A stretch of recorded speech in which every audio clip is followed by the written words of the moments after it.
Estamos de volta ao vivo com o Bem Viver. Hoje eu recebo a professora e pesquisadora da UFOP, Gabriela Souza. Ela fala sobre as emoções e como elas afetam a nossa saúde.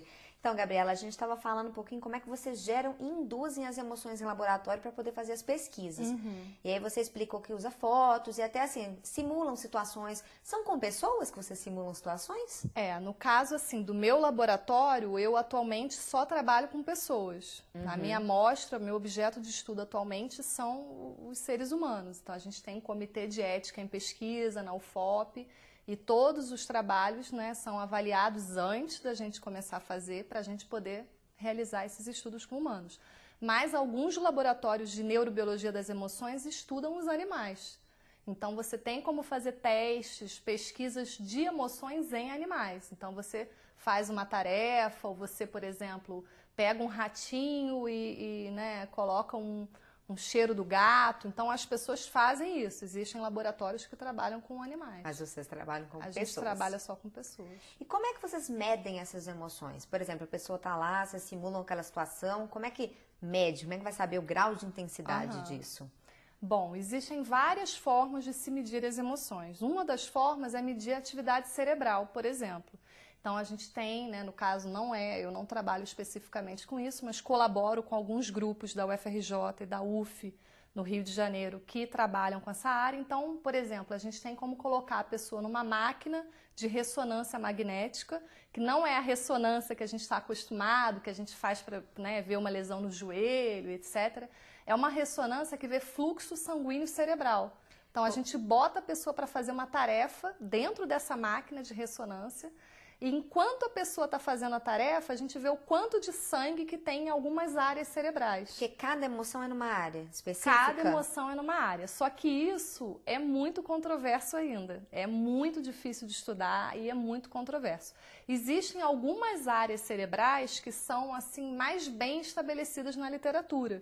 Como, por exemplo, para as emoções negativas, a gente tem algumas áreas que são, por exemplo, a amígdala. A gente tem até imagem, A gente tem as imagens, temos.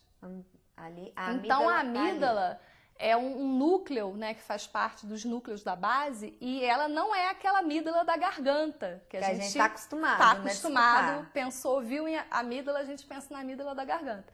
Então, essa é a amígdala cerebral. É um núcleozinho, na verdade, subcortical, e a gente tem essa região, por exemplo, ela é responsável pelas respostas involuntárias às emoções negativas. Então, quando a gente entra em contato com um estímulo negativo, ruim, desagradável, e a gente tem algumas respostas tem que reagir àquilo. Que a gente tem antes da gente ter a consciência daquilo. Por exemplo, a gente está caminhando na rua. A gente se assusta às vezes com algum papelzinho, alguma coisa que está passando ali no escuro, numa rua escura. Essas respostas que a gente está tendo são em função da ativação da amígdala. Por quê? Porque a gente não processou aquela informação. Para a gente é mais vantajoso a gente reagir mais rápido e se proteger, porque poderia ser um bicho, alguma coisa que está ali, do que a gente ficar avaliando aquele estímulo para poder reagir. Agora, existem algumas outras áreas, que são áreas corticais, que também se ativam para emoções negativas, que a gente também tem as imagens.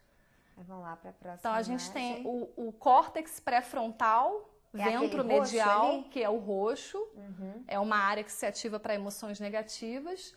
E a gente tem a amígdala aí aparecendo de novo, E a gente tem uma outra figura que mostra o córtex cingulado anterior, que fica bem na parte central, bem no meio da cabeça, bem na parte mais medial do nosso cérebro. Essas três regiões são as mais bem estabelecidas, mais estudadas, mais comprovadas, que se ativam para emoções negativas.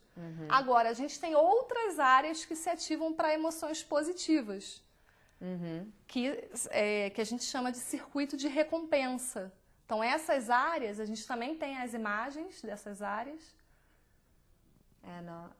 Não. Acho que a gente mostra daqui a pouquinho. A gente mostra daqui a pouquinho. Mas então, além de poder medir a atividade cerebral através desse recurso, a gente pode medir a atividade dos neurônios simplesmente colocando eletrodos no scalp, na cabeça da pessoa, que a gente chama de eletroencefalograma. Também a gente consegue medir as emoções assim.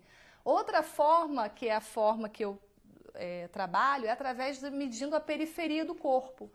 Como que é isso? A gente consegue medir, por exemplo, a sudorese das pessoas, o quanto as pessoas estão suando. A gente mede a frequência cardíaca, como é que o coração está batendo mais rápido, mais Gabriela, devagar. vamos ver ali no cérebro, rapidinho, te cortando um pouquinho, que os meninos me passaram aqui. Então, esse é o circuito de recompensa. Então, essa é a quarta imagem, né, que a gente vai mostrar. A gente tem essas 3 regiões, a área tegmentar ventral, o núcleo accumbens e uma outra parte lá do córtex pré-frontal. A gente acabou de falar do pré-frontal ventromedial. Esse aí é o órbito frontal. Ele fica atrás dos olhos, atrás das órbitas, a gente chama de órbita, por isso que ele é o órbito frontal. Essas regiões, elas estão ativadas quando a gente tem uma sensação de prazer, quando a gente vê um estímulo agradável, ou quando a gente recebe uma recompensa, e por conta disso ele foi chamado de sistema, né, ou circuito de recompensa. Por exemplo, as pessoas que utilizam algumas drogas, como por exemplo, né, o cigarro, a heroína, a cocaína, ocorre uma maior ativação dessas áreas e por isso que as pessoas sentem um prazer muito grande. E aí acaba vindo o vício. Utilizando mais vezes, isso aí. E no organismo, assim, por exemplo, as emoções também trazem respostas físicas, não é verdade? Trazem. Então, o que acontece? Essa outra forma de medir, que é através de medir o corpo, como por exemplo suor, a frequência cardíaca, a respiração, a atividade dos músculos. Então, a gente mede a atividade dos músculos faciais, por exemplo. A gente tem um músculo que é o zigomático maior, que é o músculo do sorriso. Então, o que acontece? Quando a gente está em contato com algum estímulo positivo ou negativo e a gente vai ter esse sentimento, essa resposta emocional, a gente vai modificar o nosso corpo. Tanto o nosso cérebro vai modificar o nosso, né, essa caixa preta que a gente agora está conseguindo, né, investigar um pouco melhor, quanto o nosso corpo vai se modificar. Então, as emoções influenciam, sim, no nosso corpo, modificando as nossas respostas, né, fazendo com que o coração bata mais rápido ou mais devagar, com que a gente sue mais ou sue menos. Agora, uma outra forma de estudar também é coletando, por exemplo, os hormônios. Então, a gente tem como coletar através do sangue o cortisol, que é o hormônio do estresse, ou a adrenalina. Então, a gente tem como coletar isso. E uma outra forma, que é a mais simples, a mais fácil de estudar, e a mais subjetiva também, é através de questionários. Então, a gente usa esse recurso também no laboratório, que além de medir o corpo, né, a mudança no corpo, a gente mede também o quanto a pessoa está se sentindo de uma forma ou de outra.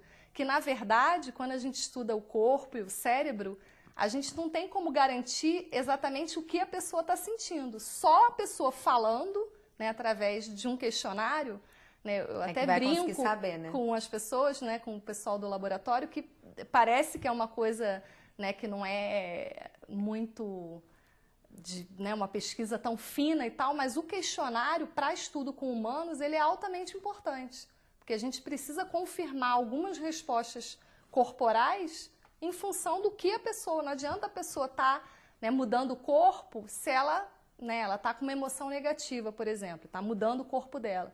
Mas se ela relata num questionário que ela está se sentindo bem, que aquilo não está afetando ela, então, de certa forma, isso é o mais importante, é a pessoa se sentir bem. Com certeza. Né? Então, Gabriela, a gente continua o nosso papo daqui a pouquinho. No próximo bloco, ela vai responder as perguntas dos telespectadores e vai falar como a gente pode estar evitando esses problemas. A gente volta já.